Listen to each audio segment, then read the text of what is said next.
Folge Nummer 2 von The Stanley Parable. Wir stehen immer noch vor den beiden Türen und beim ersten Mal sind wir rechts gegangen und durften uns dann anhören, was für ein Idiot wir eigentlich sind, weil wir eigentlich immer nur das tun, was man uns sagt und keine eigenen Entscheidungen treffen. Jetzt können wir auch links gehen und den Weg wählen, der eigentlich für uns gedacht war, und ich würde mal sagen, wir machen das jetzt einfach. Wenn irgendwann mal der Punkt kommt, dass ich das Spiel durch habe, ich glaube, es ist nicht sehr lang, so 2 bis 3 Stunden, dann werde ich es nochmal spielen und einfach 2-3 Mal rechts durchlaufen. Mal gucken, was passiert.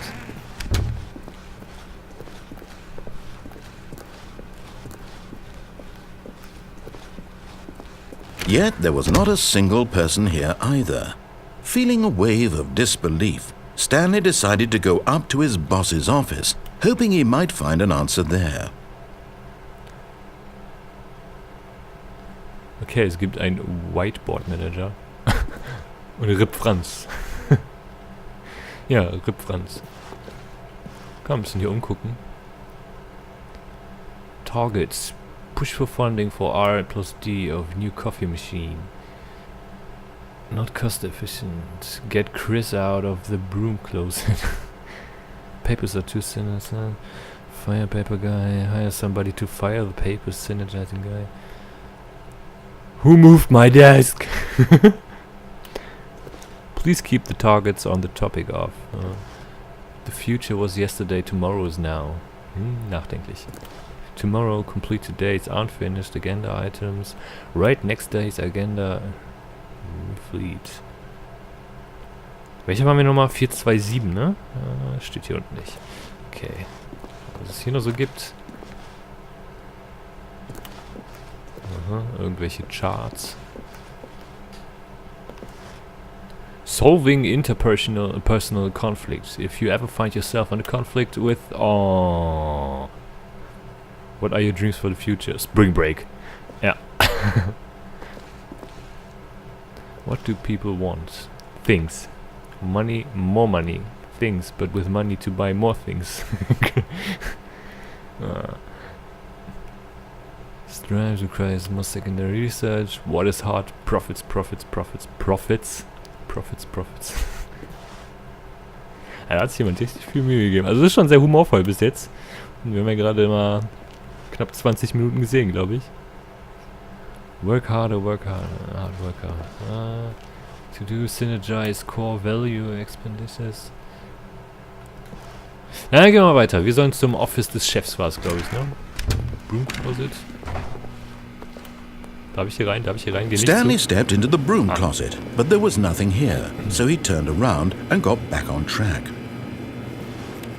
Entschuldigung, wenn ich übrigens öfters mal ein bisschen räusper. Trockenen Hals. Kann passieren. There was nothing here. No choice to make, no path to follow. Just coming to a staircase, Stanley walked upstairs to his boss's office. Ja klar, natürlich gehe ich runter. Zu. Oh, rot. Ist nix. Ah. Ich soll oben lang gehen. Ah. But Stanley just couldn't do it. He considered the possibility of facing his boss. Admitting he had left his post during work hours, he might be fired for that. And in such a competitive economy, why had he taken that risk? All because he believed everyone had vanished?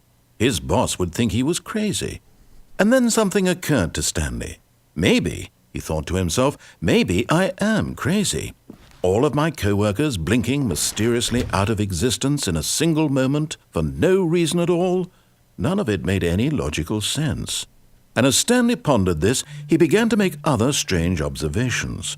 For example, why couldn't he see his feet when he looked down? Why did doors close automatically behind him wherever he went? And for that matter, these rooms were starting to look pretty familiar. Were they simply repeating? No, Stanley said to himself, this is all too strange. This can't be real. And at last, he came to the conclusion that had been on the tip of his tongue. He just hadn't found the words for it. I'm dreaming, he yelled. This is all a dream. Oh, what a relief Stanley felt to have finally found an answer, an explanation. His co-workers weren't actually gone. He wasn't going to lose his job. He wasn't crazy after all. And he thought to himself, I suppose I'll wake up soon. I'll have to go back to my boring real-life job pushing buttons. I may as well enjoy this while I'm still lucid. So, he imagined himself flying and began to gently float above the ground. Then he imagined himself soaring through space on a magical starfield, and it too appeared. It was so much fun, and Stanley marveled that he had still not woken up. How was he remaining so lucid? And then perhaps the strangest question of them all entered Stanley's head. One he was amazed he hadn't asked himself sooner. Why is there a voice in my head dictating everything that I'm doing and thinking? Now the voice was describing itself being considered by Stanley, who found it particularly strange. I'm dreaming about a voice describing me, thinking about how it's describing my thoughts, he thought. And while he thought it all very odd and wondered if this voice spoke to all people in their dreams, the truth was that, of course, this was not a dream. How could it be? Was Stanley simply deceiving himself, believing that if he's asleep he doesn't have to take responsibility for himself? Stanley is as awake right now as he's ever been in his life. Now, hearing the voice speak these words was quite a shock to Stanley. After all, he knew for certain, beyond a doubt, that this was in fact a dream. Did the voice not see him float and make the magical stars just a moment ago? How else would the voice explain all that? This voice was a part of himself too. Surely, if he could just... He would prove it. He would prove that he was in control, that this was a dream. So he closed his eyes gently, and he invited himself to wake up. He felt the cool weight of the blanket on his skin, the press of the mattress on his back, the fresh air of a world outside this one. Let me wake up, he thought to himself. I'm through with this dream. I wish it to be over. Let me go back to my job. Let me continue pushing the buttons. Please, it's all I want. I want my apartment and my wife and my job. All I want is my life exactly the way it's always been. My life is normal. I am normal. Everything will be fine. I am okay. Oh. Stanley began screaming. Please, someone, wake me up. My name is Stanley. I have a boss. I have an office. I am real. Please, just someone tell me I am real. I must be real. I must be. Can anyone hear my voice? Who am I? Who am I? And everything went black. Ja, genau. This is the story of a woman named Mariella. What? Mariella woke up on a day like any other. She arose, got dressed, gathered her belongings, and walked to her place of work. But on this particular day, her walk was interrupted by the body of a man who had stumbled through town talking and screaming to himself, and then collapsed dead on the sidewalk. And although she would soon turn to go call for an ambulance, for just a few brief moments she considered the strange man. He was obviously crazy, this much she knew. Everyone knows what crazy people look like. And in that moment, she thought to herself how lucky she was to be normal. I am sane. I am in control of my mind. I know what is real and what isn't. It was comforting to think this, and in a certain way, seeing this man made her feel better. But then she remembered the meeting she had scheduled for that day, the very important people whose impressions of her would affect her career, and by extension, the rest of her life. She had no time for this, so it was only a moment that she stood there, staring down at the body. And then she turned and ran. Mhm. Ich nehme mal an, wir waren der verrückte Mann, der da lag. Ach komm schon! Ich werde jetzt also für jede also in Anführungsstrichen Fehlentscheidung hier verarscht und muss immer wieder von vorne anfangen. Ich habe gerade das Gefühl, immer wenn das Spiel mir vorgibt, was ich tun soll und das Gegenteil tun werde, wird es mich wieder komplett an den Anfang schmeißen und ich muss dann von da an immer wieder alles so machen, wie ich es mir vorher überlegt habe. Verrückt. Okay. Someone was following Stanley. He was sure of it. If he checked over his shoulder now, he would surely catch them. It was only a matter of time. Ist schon mal ein anderer Text.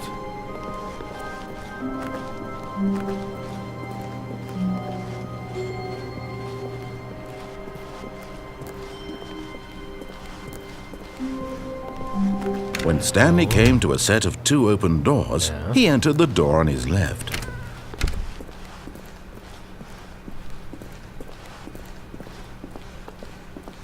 Oh, hier waren wir gerade schon. Yet there was not a single person here either.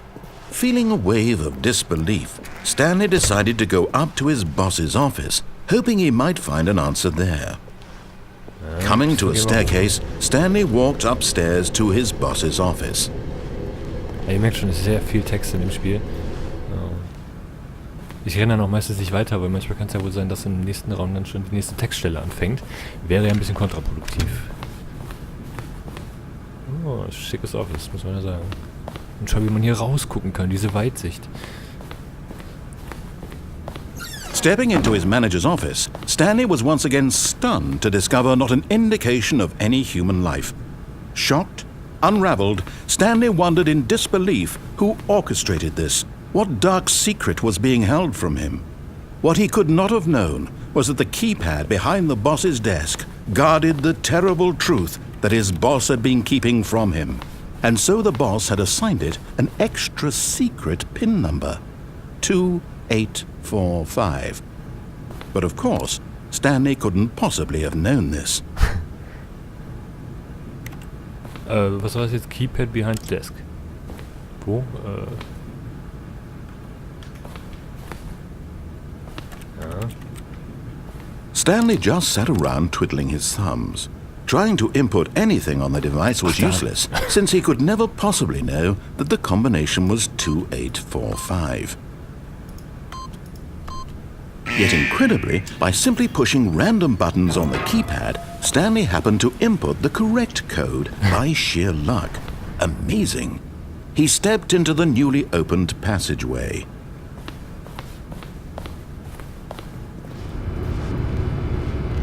Und die Songs kenne ich irgendwoher. Das ist CS, glaube ich. Ja. Aber wie gesagt, ist ja auch ein Half-Life-Mod und basiert auch auf der Source Engine. Nicht verwundert.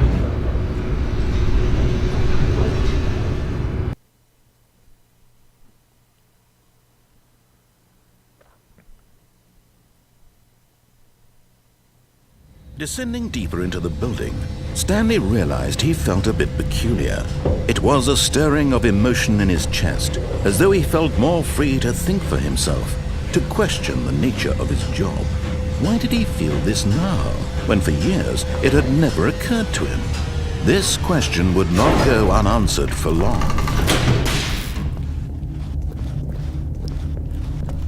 Stanley walked straight ahead through the large door that read Mind Control Facility.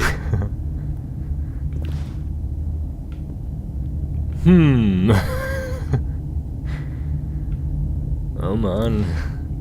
Ich will so gerne, aber ich denke mir dann, scheiße, dann muss ich wieder von ganz oben anfangen oder von ganz vorne, von meinem Tisch aus. Und ich muss mir dann gleich wieder elendig lange anhören, was ich denn falsch gemacht habe in meinem Leben und was ich nie erreichen werde und so weiter und so fort. Und hier geht's zur Mind Control Facility.